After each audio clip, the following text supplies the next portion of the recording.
And Bird. Hey everybody! So tonight I'm going to be discussing, I believe, the 1992 film Romper, Stomper, starring a pre-fame Russell Crowe. Now, I mean, first off, I have to say that Hondo, Russell Crowe's character, Hondo, is scary as hell. He's like a full-on psychopath who will not let anybody stand in the way of his sort of white supremacist ideals.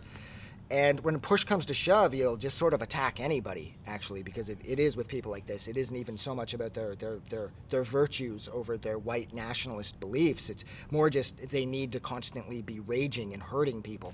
And Hondo is a prime example. Hondo is terrifying. Russell Crowe could not have done a better job portraying Hondo. Okay, really? Listen, Bird, dude, that's not where you're supposed to go anyways. It's some kind of vent. You're gonna get shredded like Taco did in the Trailer Park Boys. But anyways, yeah, the other thing that I liked about this is that the skinheads feel real. Their patches seem legit. Their boots, their braces, their pants, they seem like more lived in. Like they don't look dirty or anything, but they look used and worn. So it's like I actually believe that the actors portraying these skinheads were actual skinheads, which happens a lot of the times in movies that whenever skinheads pop up, they just strike me as actors portraying a role and they're not really investing themselves in said role to the degree that they're... Okay, that was a little bird too, so how the fuck is it making a noise? Oh, whatever. That it's like, oh, I completely lost my train of thought. That's right. Skinheads in movies a lot of the time. Like, for example, I'll take Green Room. Green Room's a cool movie, but I found that the skinheads are patch addicts. And none of the skins in that had any patches on. They didn't have any white power this, pro-Hitler that, 14 this, 88 that, 1488, blah, blah, blah. There's no white power symbols. It just felt like, again, like in Green Room, they're just actors playing roles for money. But whereas the skinheads in this, they felt legit. They felt committed to this cause where they absolutely hated the Vietnamese people who they felt were infiltrating Australia and taking all the jobs from white people. They felt actually angered by this, and I believed them. And then, not to mention the fact that the brawl in the middle, when the movie starts off with Hondo and a bunch of his asshole skinhead friends victimizing 3 or 4 Vietnamese kids who are young and small, and this of course pisses off the rest of the Vietnamese, well, the young Vietnamese community. I'm sure it pissed off the older Vietnamese community as well, but the younger Vietnamese people want to take revenge, and they get it. When once the guy that owns the bar that all the skinheads hang out at, he sells it to a Vietnamese family, and Hondo and his crew find out about this and that some of the Vietnamese families' kids are hanging out at the place. They show up and start to break their fingers, and I think their intention was to kill them because, again, Hondo is a psychopath. And then this massive brawl breaks out, and it's like I've seen a billion movies and I have not seen a fight scene this chaotic and a fight scene that feels this visceral and this raw and this real. It's almost like they just let all the actors go crazy. Sort of like what Russell Crowe, what Oliver Stone did with the inmates in Natural Born Killers, how they were allowed to riot. It's the same vibe here. Like, this doesn't feel like a movie anymore. This feels like a documentary where we're watching these Vietnamese kids exact revenge on these group of skinheads who fucked up a bunch of their friends.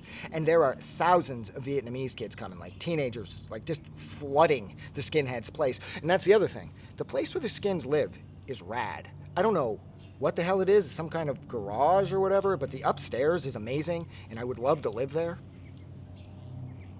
What the hell is that? What else did I want to say? The music was really on point too, and if I'm not mistaken too, I can't remember the band that they got to do it, but the band that they got to do it were not a pro-white band. The band were just like an oi band, and they had to sort of rework their lyrics to make them a little more pro-white, so that, it would be music that neo-Nazi skinheads would listen to. And they did a really good job because Fourth Reich Fighting Man, that's a really catchy song. You know what I mean? Actually, all the music in this is pretty catchy, so I like the music as well. I also loved at the end when everything's crashing down and Gabe, who is Hondo's girlfriend at the start, who then later becomes Hondo's best friend Davy's girlfriend, she lets it be known that she was the one that ratted out everyone and got Babs, the 13-year-old skinhead, killed by the police. So Hondo goes off on her, and when him and Davy are fighting, as the hits are coming down next to the ocean, the sound design is so reminiscent of what Wendy Carlos did with A Clockwork Orange when Alex is getting his ass kicked by Georgie and Dim when they're cops now and they've got him in the bathtub, and with every hit of the billy club you hear that like bong sound. That's the exact same thing that they employed here. So it's hard for me to divorce myself from thinking that this wasn't directly influenced by Wendy Carlos's score for A Clockwork Orange. It has to be, because essentially A Clockwork Orange is sort of the beginning of all these kinds of movies where gangs of like alienated white youth go out and do horrible things to people. Yeah, I think A Clockwork Orange could be the first of its kind, maybe, or the first modern take on it, perhaps. So they had to be direct. There had to be some sort of direct correlation between the two, because the sound design is just a little too indicative of what Carlos did in A Clockwork Orange. I will also argue, what in the fuck is that? Is that a bird? Shut the fuck up, bird. Anyways, socially, where I was in Pickering, this caused a lot of problems. This made skinheads cool, so everybody wanted to be a skinhead. And then, so when you were like a skinny punk kid, they came for you first, because it was just easier that way, because as we all know, skinheads tend to be cowards and they like to fight 10-on-1. And then we had this Heritage Front nonsense by this Nazi. His name was Wolfgang something, Droje or something, and he marched with all of his white supremacist friends up at Dunbarton in Pickering, where I grew up, and it was on the news, and Romper Stomper played into this so big, or played such a big part in sort of popularizing the neo-Nazi movement that took off in the early 90s. So it's kind of like, maybe this movie was a bad idea, you know, because I had to compete with going to high school with a bunch of Nazi assholes for a few years, and that just wasn't fun. And it was all because they were all trying to like, I'm like Hondo, I'm like Davey. I'm like, no, you're not, okay? You're opposing, God, you're just these like kids posing, basically. Kids striking a pose, like Sieg Heiling or some shit, with not fully understanding Nazi ideology.